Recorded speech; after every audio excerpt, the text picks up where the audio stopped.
Our tale begins in an abandoned expanse, where distant buildings loom on the horizon. In a dimly lit room, two men are handcuffed. The soft glow of a single lamp provides the only source of light. The blonde-haired man extends his apologies to what appears to be the professor in the room for the way things have unfolded. The doctor asserts that he, in fact, should be the one extending apologies, given his need for rescue. The man with blonde hair reflects on the mission, convinced that it would have succeeded if not for the betrayal of their informant.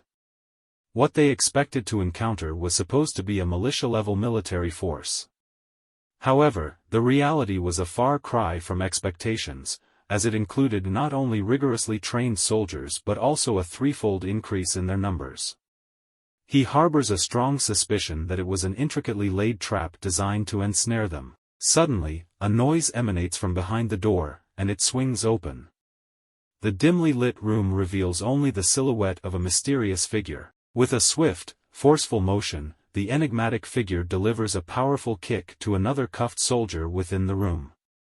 The injured soldier, covered in blood and gasping for breath, bears the brutal aftermath of the impact. The blonde soldier, in a state of distress, cries out to the cuffed soldier, whom he addresses as Sergeant Kim. Fueled by anger and frustration, he unleashes a torrent of profanities towards the figure standing in the doorway. The figure locks eyes with the soldier and utters words that remain incomprehensible to us. Subsequently, the figure strikes the soldier's hand with an object, causing the blonde-haired soldier to crumple to the ground in an instant. As the figure departs, the soldier can't shake the feeling that the mysterious individual was merely toying with them. Sergeant Kim addresses the blonde-haired soldier as Lieutenant and inquires about his well-being. The lieutenant responds with an affirmative and reciprocates the concern, asking about the well-being of their fellow troops. Kim, with uncertainty in his voice, replies that he doesn't have any information but suspects that they might have been taken elsewhere. Suddenly, the door creaks open, and a figure looms in the doorway.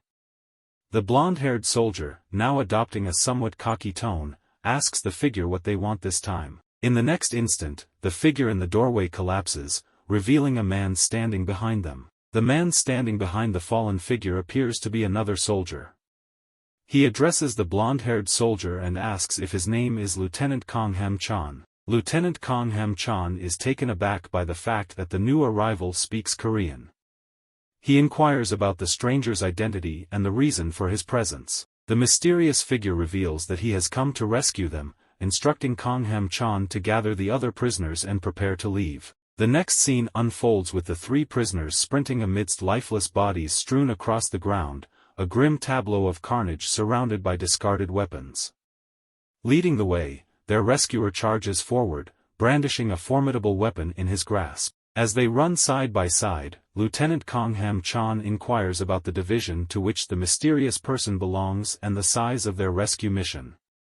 It becomes apparent that the individual is a member of an undisclosed organization and is the sole operative tasked with their rescue. Kong Ham Chan expresses his astonishment at the rescuer managed to eliminate all those adversaries single-handedly, and even more remarkable is the fact that it went unnoticed by everyone in the vicinity. Suddenly, two adversaries emerge before them, wearing expressions of sheer surprise at the sight of the liberated prisoners. The blonde-haired lieutenant shares in the shock of the two men before them, but quickly concludes that the mysterious rescuer may not be able to dispatch both adversaries quietly. He readies his weapon and prepares to confront the individual standing in his path. To Kong Ham Chan's astonishment, their savior boldly charges directly at the enemies. With a swift and precise strike to the neck, their savior incapacitates the first adversary in front. The individual crumples to the ground and remains motionless. Following the incapacitation of the first adversary, their savior swiftly hurls a knife at the second individual. The knife zips through the air and finds its mark with precision. The knife lodges itself directly into the chest of the second adversary. His eyes widen, turning white, and his legs buckle, giving way beneath him. The subsequent scene presents the enigmatic fighter standing in the door frame, with an incapacitated man behind him, bearing a knife lodged in his chest.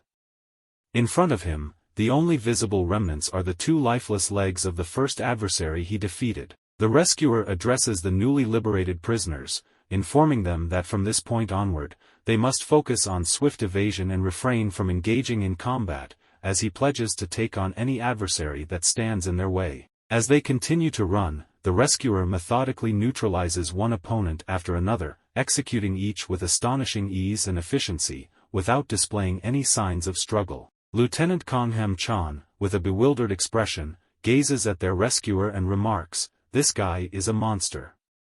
His movements are far beyond what a typical soldier would be capable of." Upon finally reaching the invigorating outdoors, the rescuer pauses, positioning himself behind a corner, and cautiously peers around it. He raises his fist, signaling for a 1-minute pause, which leaves the blonde lieutenant puzzled.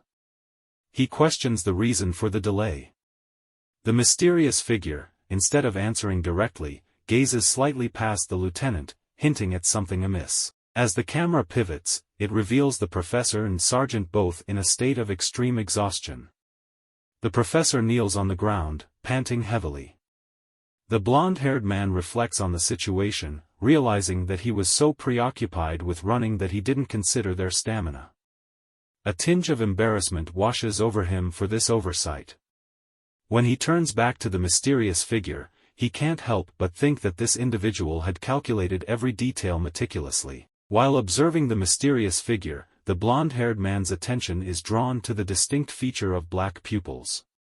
His mind retrieves the pieces of information he has gathered, the initially clumsy but grammatically correct Korean spoken by this individual, and now, the enigmatic detail of the black pupils, which further deepens the aura of mystery surrounding him. With newfound motivation, the blonde-haired man ventures to ask his rescuer if he is Korean.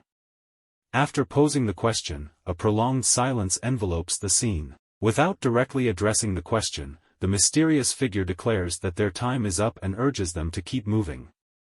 Together, they dash through vast expanses of swaying grain. At the edge of the grain sea, they reach a place covered in lush grass. Atop this grassy knoll, a green pickup truck awaits, occupied by 4 military personnel. Spotting the escapees, the soldiers in the truck become ecstatic and shout excitedly at the lieutenant. The lieutenant's face lights up with happiness, and he eagerly inquires about their situation, asking, "What happened to you guys?" One of the squadron members turns to the mysterious figure and acknowledges, "He rescued us." It becomes apparent that the mysterious figure had instructed them to wait at the grassy spot while he vanished momentarily. The next thing they know, they are reunited with the enigmatic savior. Following their discussion, the mysterious figure begins to speak. He explains that his mission in this area is complete, and advises them to head in a southwest direction until they encounter other people. The lieutenant expresses his gratitude and privately acknowledges that he had suspected the mysterious figure was a mercenary. He extends his hand, offering a handshake as a gesture of appreciation. With his arm extended and a hopeful look in his eyes, the lieutenant expresses his gratitude, acknowledging that even if it was just a mission for the mysterious figure, he still deeply appreciates the fact that they saved him and his troops. As the mercenary gazes at the lieutenant's outstretched hand, something unfolds behind them, catching their attention. Both of them are startled as the sound of an explosion resonates from behind, causing them to whirl around in shock. The mysterious figure shouts urgently for everyone to get down on the ground. However, their efforts prove futile, as the ground suddenly erupts in a violent explosion, plunging everything into darkness. As the lieutenant regains his senses, he surmises that the explosion was likely caused by a mortar round. The shock has left him with impaired hearing, but despite his injuries, his foremost concern remains his companions. He turns to check on them. Relieved to find his companions seemingly unharmed, the lieutenant breathes a sigh of relief.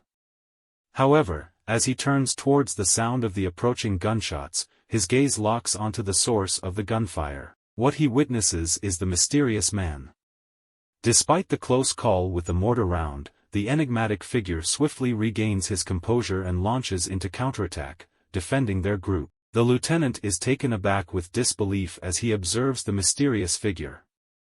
He has just learned that this individual was a mercenary, only to realize that the supposed veteran is, in fact, just a child.